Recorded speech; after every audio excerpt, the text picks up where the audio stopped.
ये उत्सव है जीवन का। ये उत्सव है उन संस्कारों का जो घुले हुए हैं हमारी रगों में।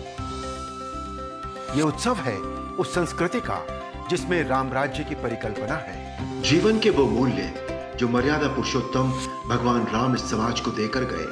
और अब हमारे वही रामलला विराजेंगे अपने दरबार में।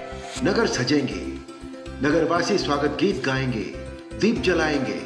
आखिर कितनी लंबी प्रतीक्षा के बाद ये घड़ी आई है। श्री राम ही तो हैं हम सबके जीवन का आधार। पर इंतजार बहुत लंबा था, बहुत लंबा था। चलिए शुरू से शुरू करते हैं।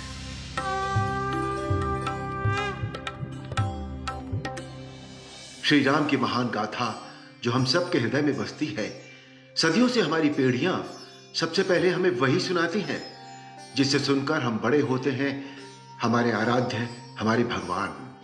साक्षात नारायण ने जन्म लिया था मानव रूप में। अहिल्या का उद्धार किया, असुरों का संहार किया, सुग्रीव और विभीषण को राजा बनाया। इस धरती पर ईश्वर का अवतार प्रभु राम। भगवान राम ने अपना संपूर्ण जीवन न्यायप्रियता के साथ जिया। और उसके बाद अयोध्या जी में श्री राम के भक्तों ने बनाया उनका भव्य मंदिर।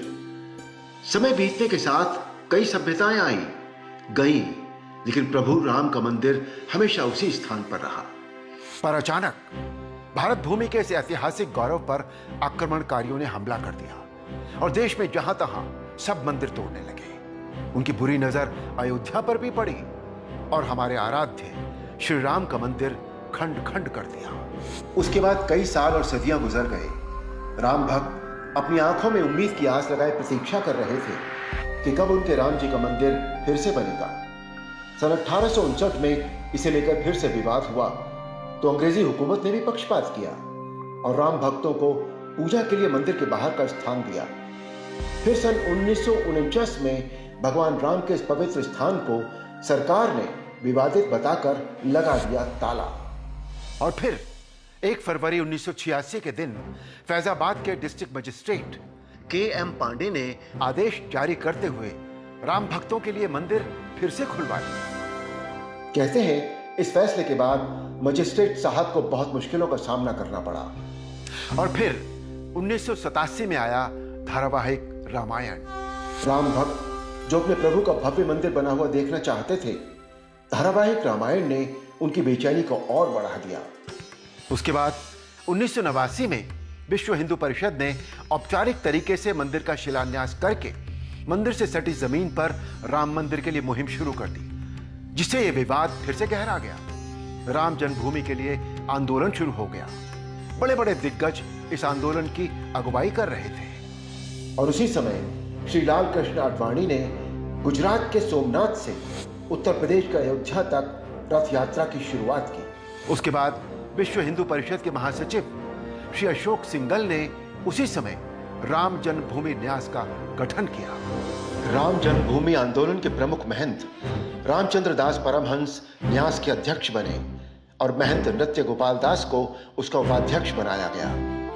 महंत अवैधनाथ, महंत दिग्विजयनाथ, स्वामी वामदेव, स्वामी सत्यमित्रानंद गिरी महाराज, डॉक्टर रामविलास वेदांती इस आंदोलन से जुड़े हुए थे। पूर्व प्रधानमंत्री श्री अटल बिहारी वाजपेयी, डॉक्टर मुरली मनोहर जोशी, वर्तमान प्रधानमंत्री श्री नरेंद्र मोदी, उत्तर प्रदेश के वर्तमान मुख्यमंत्री योगी आदित्यनाथ, साध्वी ऋतंभरा, उमा भारती जी के साथ और भी कई लोग सड़कों पर उतरकर भगवान राम के लिए संघर्ष करने लगे। उसके बाद राम भक्तों ने कार सेवा शुरू की। 29 साल पहले कार सेवकों के साथ साधु संत अयोध्या कूच करने लगे। हनुमानगढ़ी के पास पहली बार 30 अक्टूबर 1990 को कार सेवकों पर पुलिस द्वारा चली गोलियों में श्री राम के 5 भक्त शहीद हो गए। इस घटना के बाद अयोध्या से लेकर देश का माहौल पूरी तरह गर्मा गया था। इस गोलीकांड के 2 दिनों बाद ही उमा भारती, अशोक सिंघल, स्वामी वामदेव ये तीनों 2 नवंबर को सुबह के समय हजारों की संख्या में कार सेवकों का नेतृत्व करते हुए हनुमानगढ़ी की तरफ बढ़े जा रहे थे। प्रशासन उन्हें रोकने की कोशिश कर रहा था। आसपास के घरों की छतों तक पर बंदूकधारी पुलिसकर्मी तैनात थे, लेकिन 30 अक्टूबर को कार सेवकों पर हुई ज्यादती की वजह से लोग गुस्से से भरे थे। तभी पुलिस ने सामने से आ रहे कार सेवकों पर फायरिंग कर दी। सरकारी आंकड़ों के अनुसार इसमें करीब 1.5 दर्जन लोगों की जान चली गई। कार सेवा के लिए कोलकाता से आए कोठारी बंधु भी इस गोलीकांड में शहीद हो गए। 4 नवंबर को कार सेवकों का अंतिम संस्कार किया गया और उनके अंतिम संस्कार के बाद उनकी राख को देश के अलग अलग हिस्सों में ले जाया गया था। अपने प्रभु के लिए यह राम भक्तों का जुनून था। उसके बाद राम जन्मभूमि को विवादित बताते हुए मामला फिर से कोर्ट में पहुंच गया था। जिनके राज्यों में सबके साथ न्याय हुआ, वही प्रभु राम न्याय पाने के लिए जैसे जैसे स्वयं अदालत में अपनी लड़ाई लड़ रहे थे। साल दर साल गुजरते गए और आखिरकार सुप्रीम कोर्ट के मुख्य न्यायाधीश श्री रंजन गोगोई ने राम भक्तों के हक में अपना फैसला सुनाया और इस तरह अंत में सच्चाई की जीत हुई। श्री राम ने अपने जीवन काल में बहुत संघर्ष किया। उतना ही संघर्ष किया श्री राम के भक्तों ने। सैकड़ों किलोमीटर सड़कों पर चलते रहे, महीनों तक अपने परिवारों से दूर रहे, धूप, गर्मी, बरसात, हर मौसम में टेंटों के घर बनाकर उनमें रहे, अपना पूरा जीवन खपा दिया। कई लोग अपने प्रभु के नाम पर शहीद हो गए। यह जीत उन राम भक्तों को सच्ची श्रद्धांजलि है। श्री राम के देश में वही नरेंद्र मोदी जी प्रधानमंत्री के रूप में चुनकर आए, जो कभी एक कार्यकर्ता के रूप में इस आंदोलन से जुड़े थे। और जिस राज्य की धरती पर प्रभु राम का जन्म हुआ, उसी सूबे के मुख्यमंत्री बने योगी आदित्यनाथ। फिर तो अच्छी खबर आनी ही थी। और श्री राम को भी कोई व्यवधान पसंद नहीं है। वो तो न्यायप्रिय है और न्यायपूर्वक ही आना चाहते थे, और वही हुआ भी। अब बिल्कुल देर नहीं होगी, बहुत हो गया। अब नहीं होती और ज्यादा प्रतीक्षा। श्री राम भी समझ गए हैं अपने भक्तों की व्याकुलता और 5 अगस्त की तारीख तय हुई है। एक उत्सव अयोध्या में चल रहा है, ठीक वैसे ही जब श्री राम वनवास से लौटकर वापस आए थे, तब अयोध्या को सजाया गया था।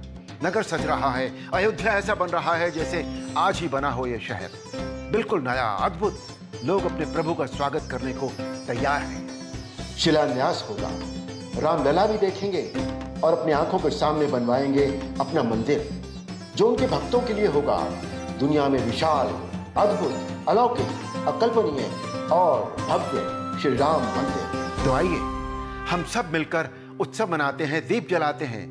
दिवाली से पहले और एक दिवाली, एक ऐसा दीपोत्सव जो संपूर्ण पृथ्वी के पार सैटेलाइट से भी दिखाई दे, जिसे पूरी दुनिया देखेगी और दंग रह जाएगी। तो बोलो जय श्री राम।